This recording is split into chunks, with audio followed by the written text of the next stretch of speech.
ఇలాంటివి చాలా జరిగాయి. ఒక మాస్క్ అడిగితే ఇవ్వకుండా సుధాకర్ అనే డాక్టర్ని పిచ్చిబాండి చేసి చంపేశారు.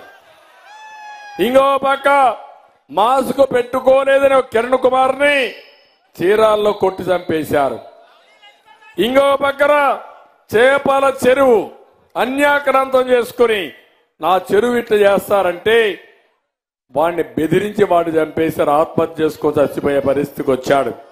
తర్వాత తెలుగుదేశం పార్టీ ఆ డబ్బులు కట్టి ఆ కుటుంబానికి ఆ చేపల చెరువు తిరిగి ఇప్పించే పరిస్థితికి వచ్చాం.